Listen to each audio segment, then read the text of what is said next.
Should I continue? Yeah, yes, I think we start, yeah. Oh, okay. Oops. Okay, I hope everyone can hear me now.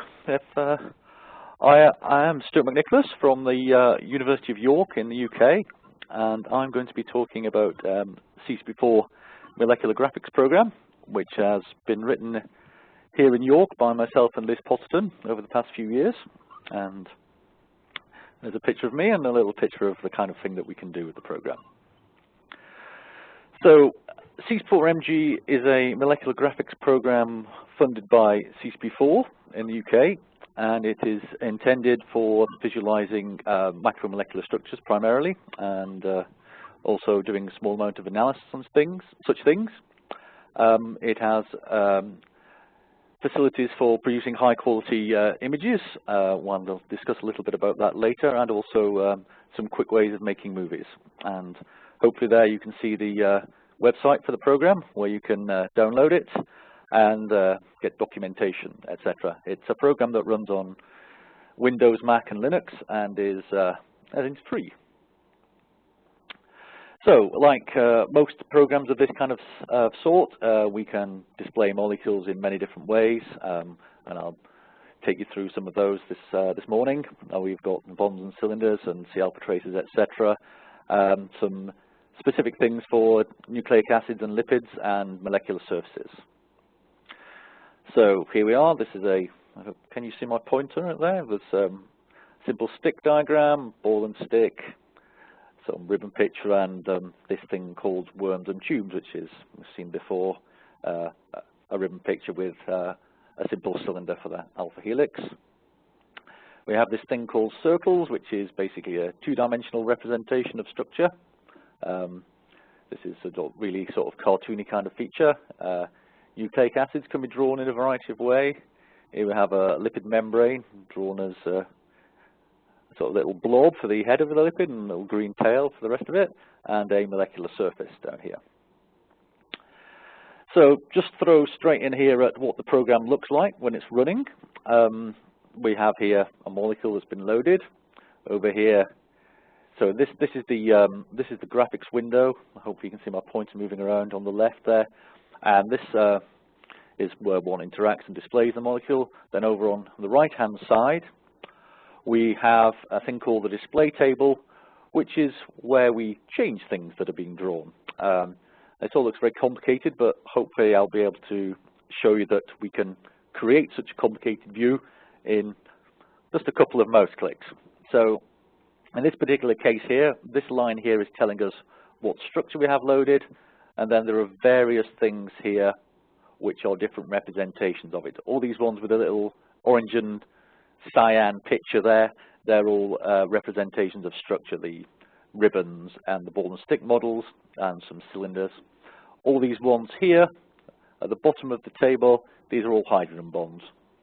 And we can see this top bit is telling us that we have three buttons that we generally interact with, one which picks which atoms we draw, one which color we draw them, and the final one on the right hand side, how we draw them. So here we've got ribbons, ball and stick, cylinders, thin bonds. There's 5 different display styles, and then a bunch of hydrogen bonds. So the way that we interact with those, the left hand one of those menus, the atom selection, just sorry, no use pointing with my finger. The left hand button here, the atom selection, allows us to pick very general things, all the atoms in the structure, all the peptide, monomers, etc., solvent, and that kind of thing.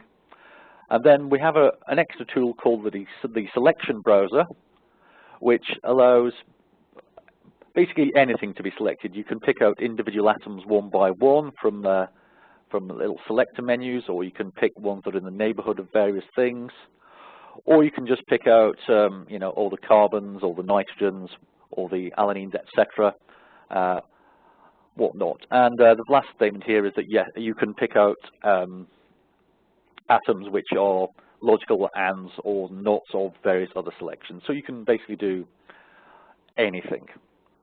So the simple menu is got by clicking on the atom selector button, and you get a menu here, and here we can see the kind of things we can do. All atoms, or non-solvent peptide, etc. And then at the bottom here, we've seen this feature, which is quite new, name the selection. So at the moment, this is showing C alpha T. You can make that into a word that you might recognize. When you hover the mouse over there in the program, it will show you what name you've given that selection. You don't have to do this. If you don't, it just gives you a description of the selected atoms rather than any name you might give it. And then this last but one entry is the selection browser, which looks like this. And in this, we have various things. At the top here, we have a particular tool that's been opened. And in this case, it's the neighborhood tool. We've selected from a menu here that we want to select neighbors. And in here, we can click on the button on the right-hand side here, which will select a bunch of atoms, and then click Select Neighbors button. There are lots of other features here, picking out particular NMR models and stuff like that, and the atom types and residue types, etc. The left-hand button at the top gives you the logical operations. For this one, we're just going to replace all previous selections with anything we do here, but this could be or not, and. And then further down, the last but one panel gives you the option of basically just picking out atoms one by one. By opening up peptide here, you can see individual chains and then residues and atoms, etc. If we get time, I'll try and show you this a little. And then at the bottom, there's a kind of programmer's view of what the atoms you've selected. Or as you change things in the above tools, you'll see a string which corresponds to selection. We'll get on that later. If you don't want to do any of that, you don't want to pick out your own atoms, we have this thing called the picture wizard, which is something that you just run on a structure, and it analyzes it. It works out what protein chains you've got, etc., what ligands there are, solvent, and it attempts to draw all of those in an appropriate way. And there are various different styles. So there are ones that just draw different types of ribbon diagrams, ones that draw different types of bond diagrams. A useful one is the set that shows different representations of ligand binding sites. And then this picture wizard can be run anytime you've got a structure loaded, or indeed at the time that you load it. You can pick, not quite as flexibly, but as with the use of the picture wizard later, but you can basically pick a general way of loading a particular structure. So I'll show that here. This is the file browser window at the back, where we open files, and at the top you can click on various things in this top panel to load the molecule in a particular way. If you open the picture wizard later on, and I'll show us how to do that when I give a demo later, you can specify what the picture wizard does in slightly more fine control. So here we have the various different types of wizard. We've got ribbons, one shown here, interfaces, ligand binding site. And site and ribbons is one that draws a ribbon picture of the molecule, but also draws the ligand and then sort of draws side chains as cylinders and shows all hydrogen bonds in the binding site and things all automatically. I'll demonstrate this later. And if you don't like what the program thinks are ligands, you can specify it yourself. So if you don't like its monomer selection, you can tell it what you think it should be, and it will draw hydrogen bonds and side chains in the vicinity of the ones that you tell it to rather than ones it thinks itself. So we can also, as well as coordinate files, load in electron density from CCP4 supported file formats and represent this in a variety of fashions also. Chicken wire pictures or chicken wire drawn on cylinders and solid surfaces with optional transparency. It draws a 10 angstrom cube or parallelepiped or cuboid, whatever, of density around the center of rotation of the screen. And you can also clip this to a set of atoms. I'd like to show that later if I have time. So these are the various representations of electron density. The chicken wire models in the top left, dots in the top right, and at the bottom we have the solid representation of electron density, and the final one with some transparency. So Along with all that, for the representations of molecules and maps, there are other things that one might do. You can make those things be visible or invisible, so you can have multiple structures loaded but only one showed. You can make things flash on and off, so you can have your ligand flashing on and off so that you highlight it on the screen. Anything can be transparent, although this is usually only any good for maps and surfaces, but anything can be transparent. You can do side-by-side stereo or hardware stereo, and there's a bunch of other parameters. Basically anything like depth queuing, fog and clipping and background color, the user can change however he sees fit. And yes, lots of other things customizable. You can change the size of cylinders and spheres and the way that ribbons are drawn, etc. The various different styles, and the preferences window allows you to do all kinds of things to change how things are displayed. Once you have your picture, you can output in a couple of ways. There's a screenshot, which is not quite so simple as screen pixels now, but this is quick. This just basically takes a dump of the screen, or if you ask for a size larger than the screen, it creates various tiles and then stitches them together, so that you can actually now produce almost arbitrary resolution pictures with the screenshot, which is actually very nice now, so you can produce quality images without doing the rendering. Now, the render module, this is file render, uses a program called Pixie, which is a program which uses the RenderMan file format. And this generally, at the moment, produces higher quality pictures. Transparency is better because at the moment the screenshot doesn't really handle more than one transparent object at a time particularly well. That's the major failing at the moment.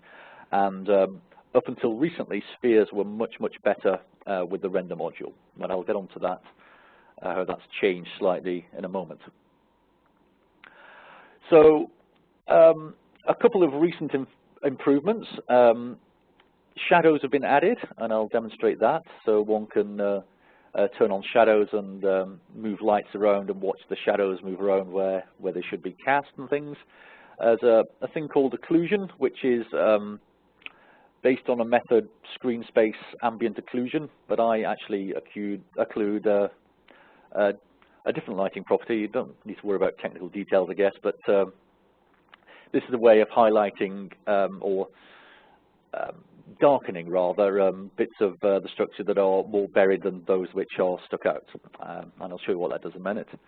And the past couple of weeks I've been working on a thing, Perfect Spheres, which is an attempt to make the spheres in the main graphics window look as good as those which are rendered, so that hopefully the need for the render module will disappear slowly.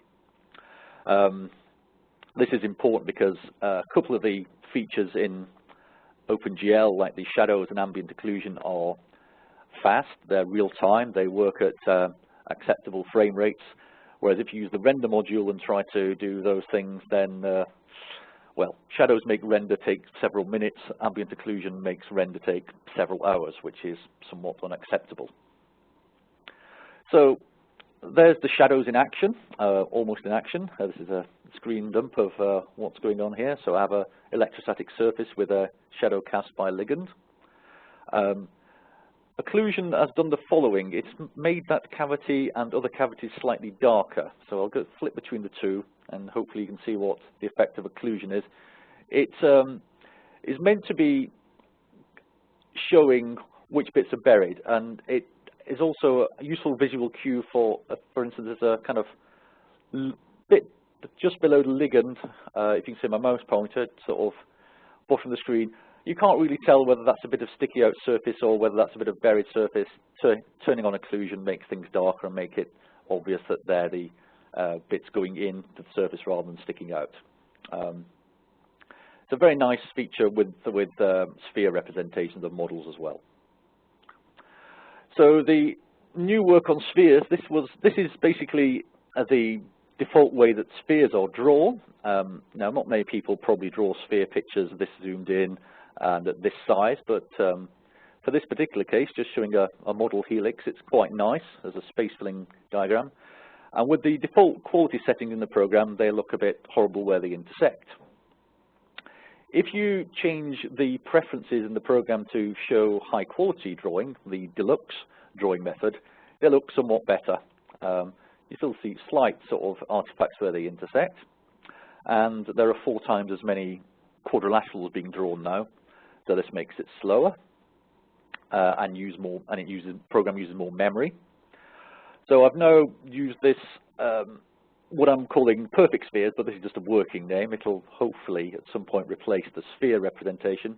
And here I've got one quadrilateral drawing a sphere, and they're essentially mathematically perfect. They're not perfect completely. The shadowing doesn't work yet, the occlusion doesn't work yet, and you may be able to tell that the fog's not quite right. The fog is, the depth queuing in the left-hand side here is incorrect, but I understand why it's incorrect. But in principle, this uses a very small amount of memory, so that very large structures can be drawn with spheres by this method, and with perfect drawing, essentially. So movies. Movies are created in the program by defining particular views or keyframes. And with a particular view, we can make them dynamic by saying go from one view to another, or in a particular view, we can say spin the molecule around, kind of thing. And there are a couple of output options. So here's the movie editor open, and I have 4 of these scenes defined here in what looks like 2 sets of 2 which are the same. So the first one says record 4 seconds, rotate about, and that in fact says rotate about Y. So this will spin the molecule around on the screen for 4 seconds, and just that. And then the next 2 frames are defining a interpolation between one view and the next. So it's a glide from this scene to the next one, and then finally have record 4 seconds of rock, which makes the molecule rock from side to side. So I'll talk us through making this movie when I give my demo. But we do 4 seconds of rotate, and then 4 seconds of glide, and then 4 seconds of rocking. And hopefully we should see that it does something a bit like this.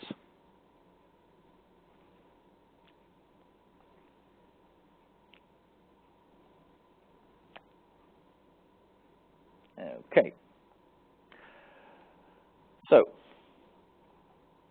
the stuff I've not mentioned, the program has means of superimposing similar structures, viewing sequences, structure analysis, and macromolecule analysis with PISA, ways of measuring distances and angles and displaying them on the screen. The renderer can be run in batch mode effectively without the needs of a graphics display. Obviously symmetry is displayed, and there are various other things. You can draw arbitrary text on the screen and images and things and whatnot. Okay, so now I'll try and show a little demo. So can we all see that now still? Yes. Yes, yeah. Yeah, good, right. So I will open a molecule. And this wizard up here, which I was talking about, is set at the moment to bonds all atoms for what it's worth. So let's just find a very simple structure. And it's loaded in such fashion.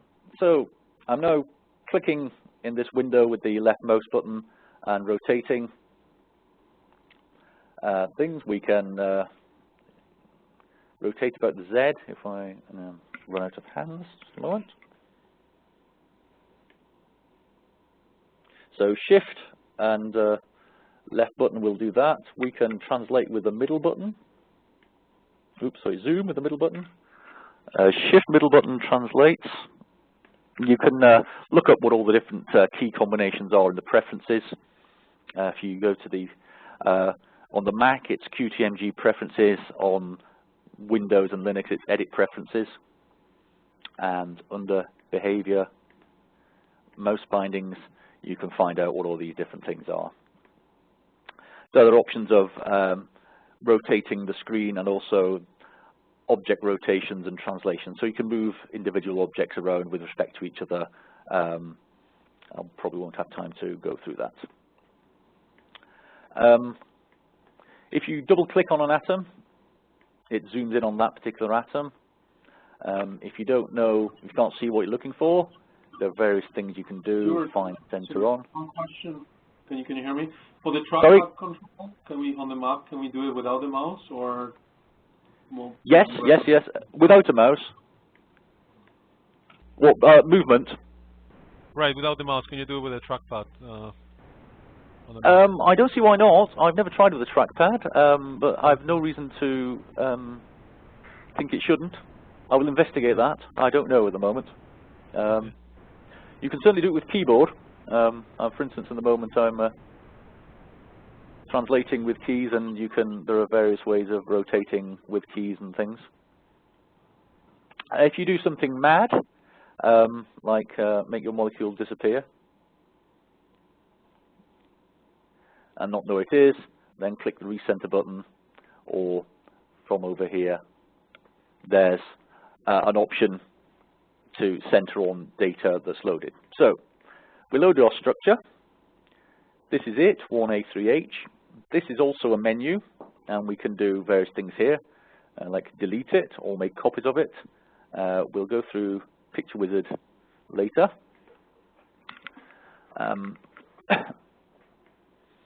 Now, this line here is this representation. At the moment, we only have one, which is bonds.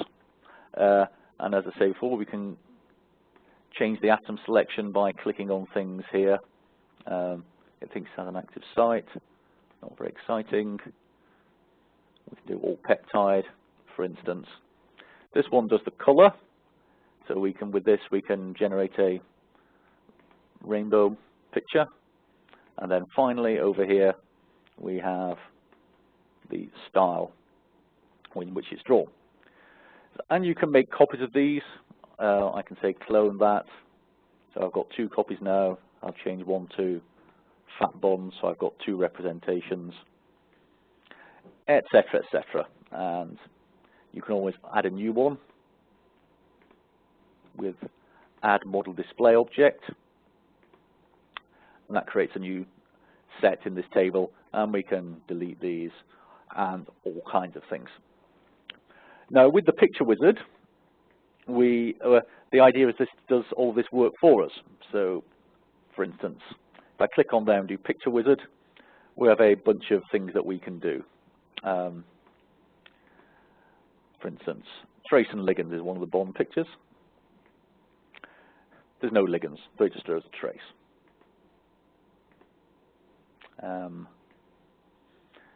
Go down to ligand binding site. We'll do site and ribbons. Again, there's nothing really to show in this particular case, but that's the kind of thing you go to. It's created a ribbon picture for us. So let's load a more interesting structure, something very similar. The same structure effectively, but with something bound.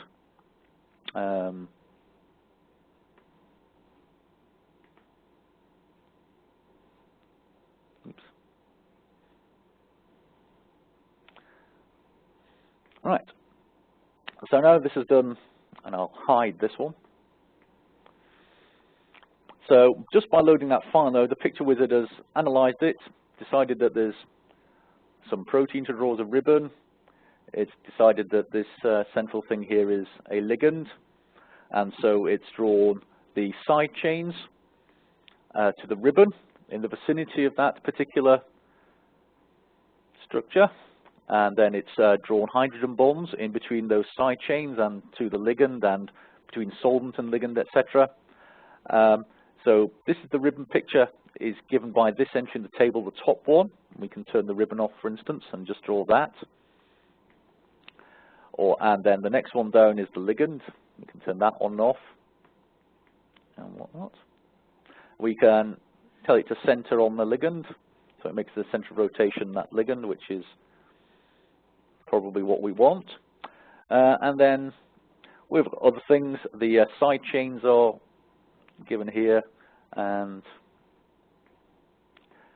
here are some other things. There are also some main chain connections which may be hydrogen bonded. I don't know if this, yes, there's. So the picture wizard has created 4 selections here that are interesting: the ribbons, the ligand, side chains which are bound to the ligand, hydrogen bound to the ligand, and then any main chain stuff that's hydrogen bound to the ligand. I'm running out of time, aren't I? And then some hydrogen bonds. Okay. And I'll show as a surface.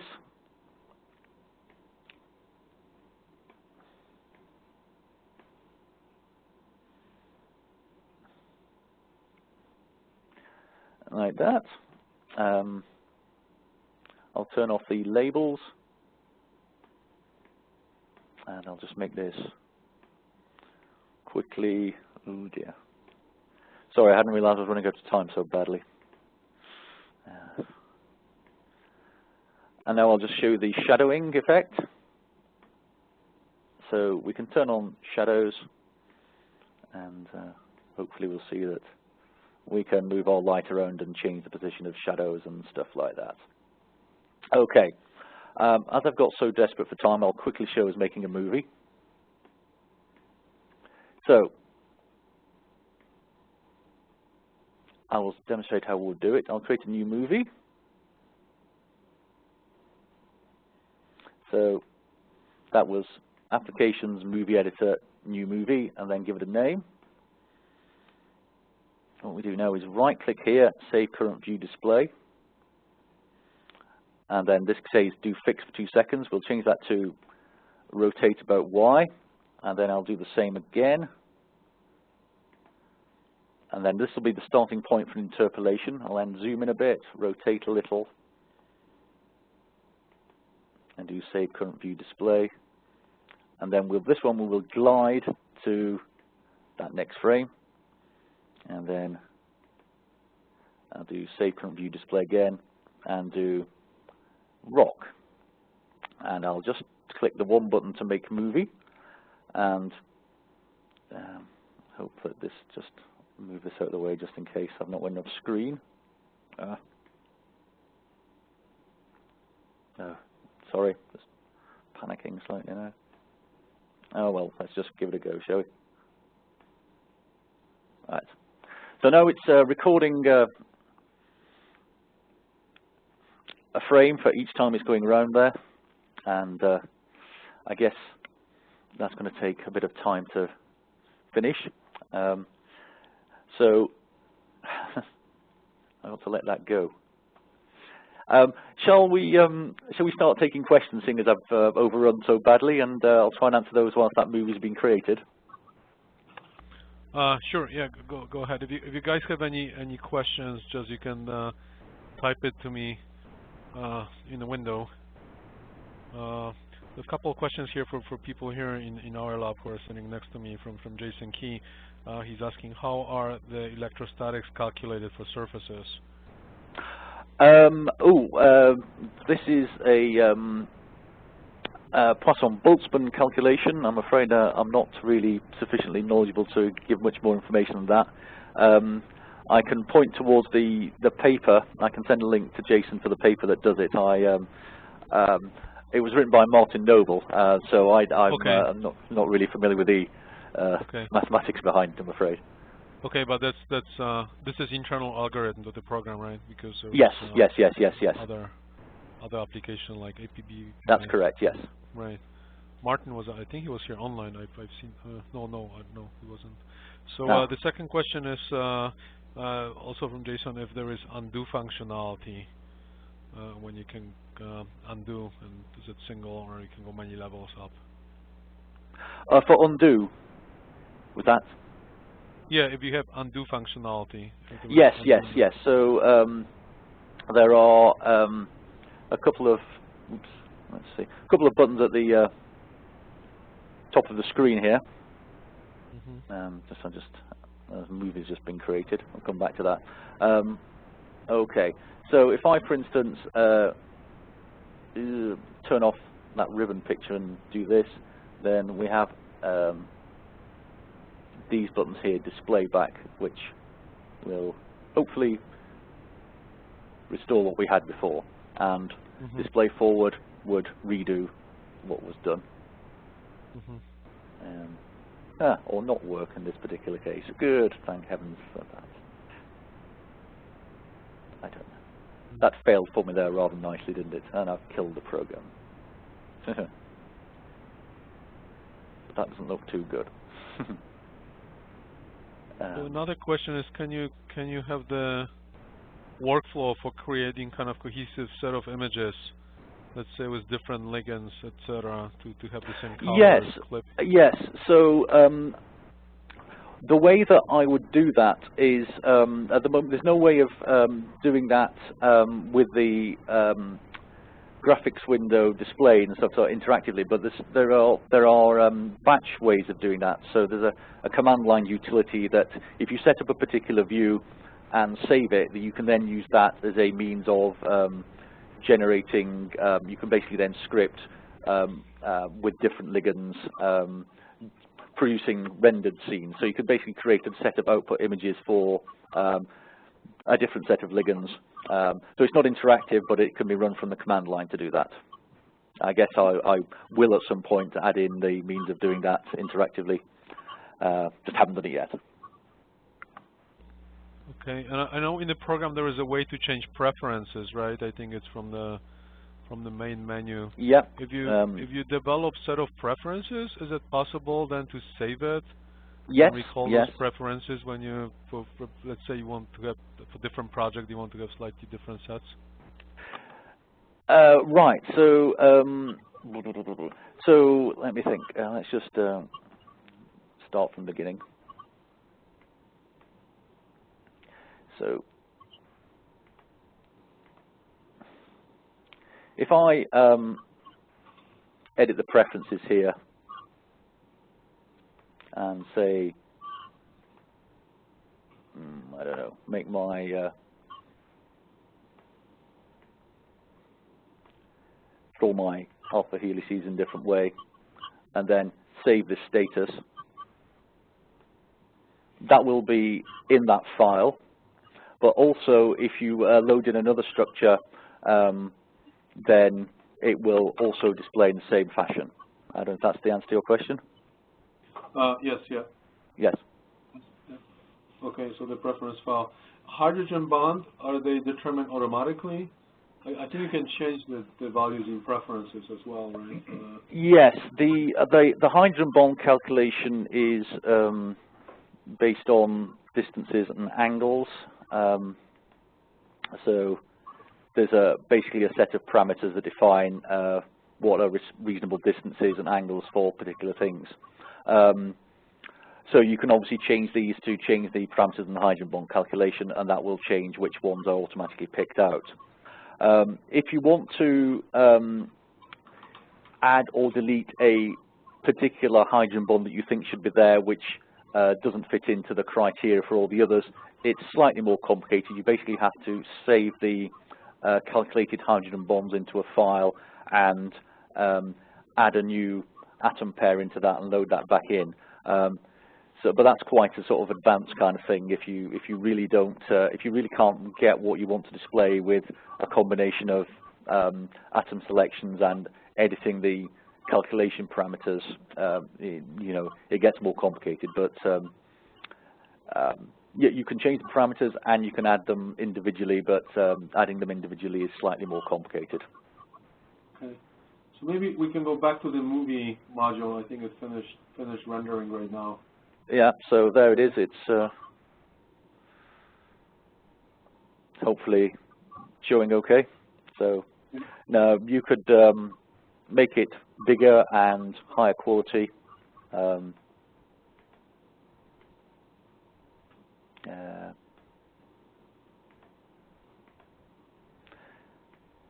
So I did it quite small. You have the option of increasing the size. This will probably make it more suitable. 800 by 600 is normally quite a good size for this kind of thing.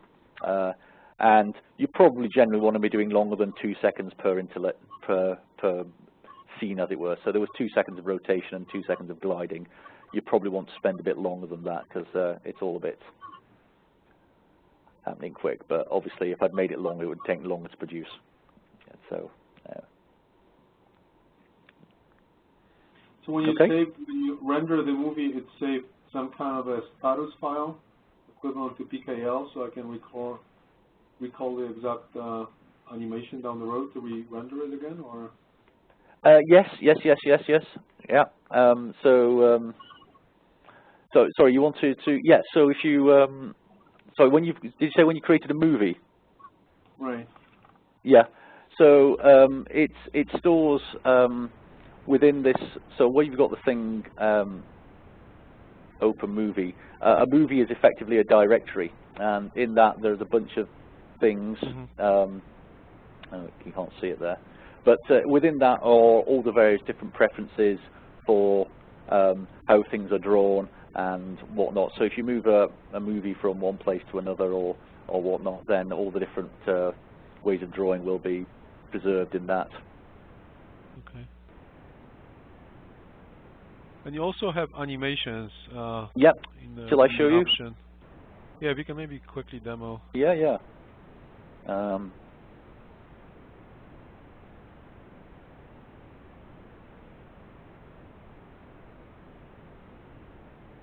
the difference, animation is supposed to be used more for a presentation, kind of a scripted presentation.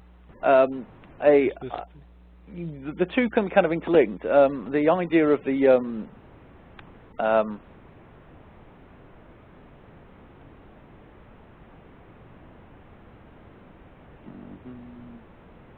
idea of a movie is to basically show moving from one scene to another or spinning things around again.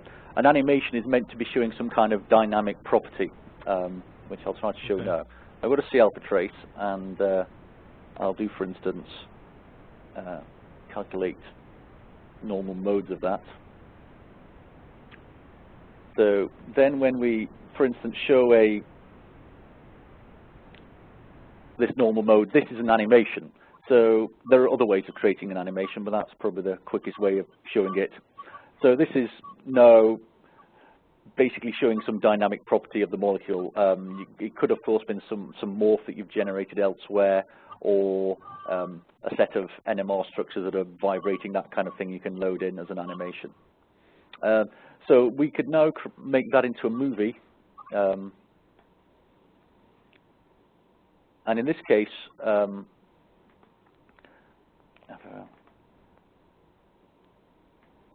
a moment.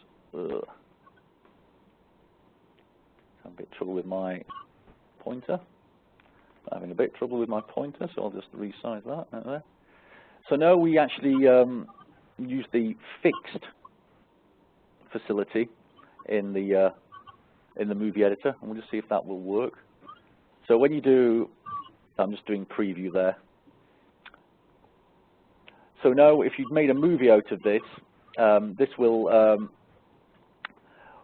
take whatever your animation shows and create that into a movie. Does that make sense or not? Yes. Yes. Okay. Sorry. So it's an animation is a representation of dynamic property, and a movie is a way of creating a movie file, shall we say, which may or may not be through a dynamic property like this, in which case we use fixed. It may be with a more complicated interpolating between one view and the next, which is not a structural change, just a view change. So that's the main idea behind having two different things in that way. Okay. And if we wanted to have kind of a scripted presentation for somebody using CCP4-MG, what is the best? Is there a way to do it? Doing a presentation. Yeah, with that kind of scripted views and. Oh right, okay, okay. So one can do something like the following. So there's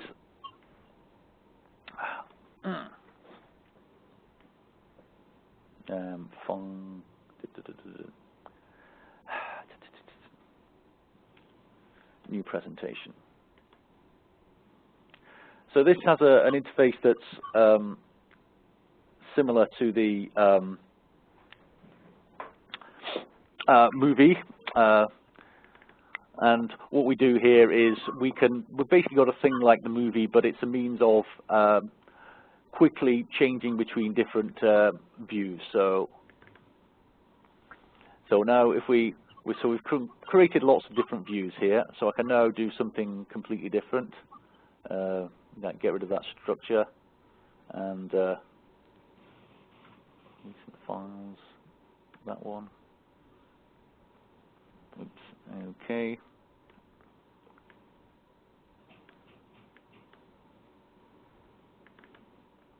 So this is, it's got the same kind of interface as the movie, but this is meant for just flicking between different sets of static views. So now, if I go back to my first slide, as it were, this number 1, then you get that, and then you can just click on these things, and it will take you through the various different bits of your presentation. And obviously, you can do things like, say, create a new scene there. So I've got the same scene, and then I'll do, for instance, turn off the thin bonds, create another scene. So I could go through different ways of representing this structure by zooming in and changing bits and pieces. I've got thin bonds, and there we haven't, etc., etc. What's in the action menu at this point? You have an action menu on the right-hand side. Oh, just you know, not much really. Okay. Just changing slides. I see. Can you autoplay it? Can you put it in the loop or in this view? No, unfortunately, okay. no. So it's just going to individual images. Okay. Yeah.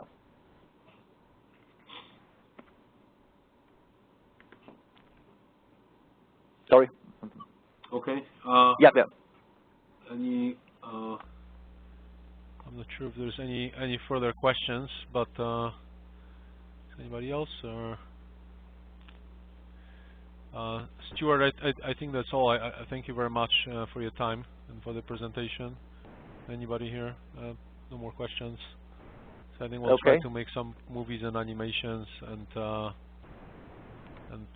if people have any follow-up comments, you can either send it to us or email Stuart directly, and down the road we'll follow up with some additional CCP4 presentations.